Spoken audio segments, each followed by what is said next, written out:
How do we love people who don't love us? How do we find the humanity in people who don't see our humanity? It's a tough question, and it's not one that our society is doing a very good job of figuring out.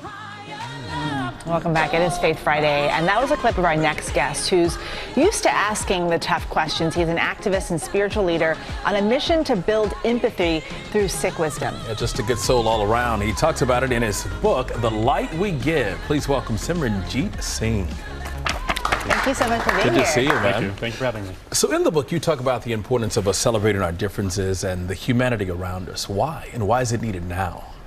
Well, you know, I grew up in Texas, and there weren't many people who looked like me where I grew up. That's changed over the years, but one of my challenges as a kid was the daily racism, being treated differently because I looked different. And what I learned from a young age was these challenges come at all of us in different ways. We all experience people's assumptions and their judgments, and we can figure out ways to deal with them without being angry and upset all the time. And that's been something that's been transformative for me and what I wanted to share. And let's talk about that a little bit more, because you talk about it in the book. You were 11 when someone called you a terrorist for the first time. How did the Sikh teachings help you deal and cope with all of that? Well, I mean, it was a strange feeling as an 11-year-old. It was an adult who called me a terrorist, a soccer referee. And he wanted to check my turban and said I was probably hiding bombs and knives under there.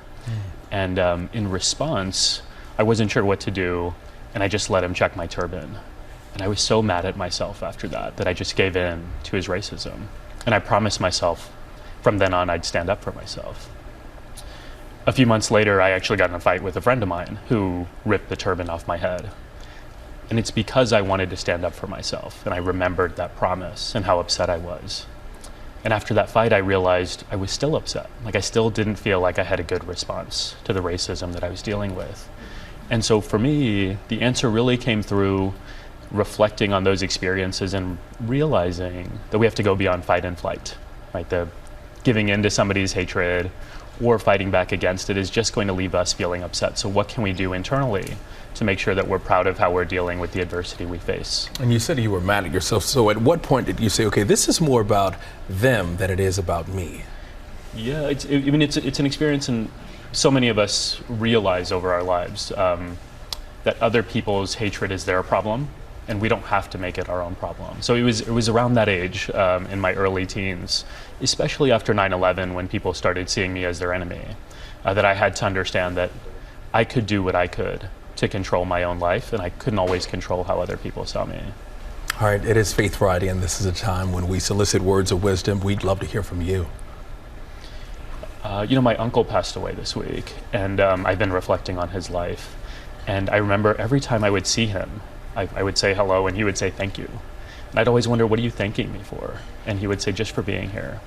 And then he'd say hello, and I'd say, it's good to be with you, and he'd say thank you. It was always gratitude in his life, and I see that how gratitude can change your entire perspective. You can live in a way, even when life is hard, to recognize the goodness all around you and the light that's all around us. And so gratitude is what I'd love to share with the world today. Live in a space of gratitude, and sorry about your loss as well. Thank you. Thank you, and thank you for being on, Simran, again. And you can pick up a copy of the book, The Light We Give, everywhere that books are sold. Again, thank you, thank you, thank you.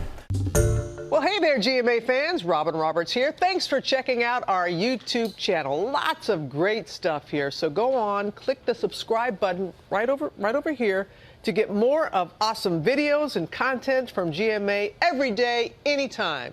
We thank you for watching, and we'll see you in the morning on GMA.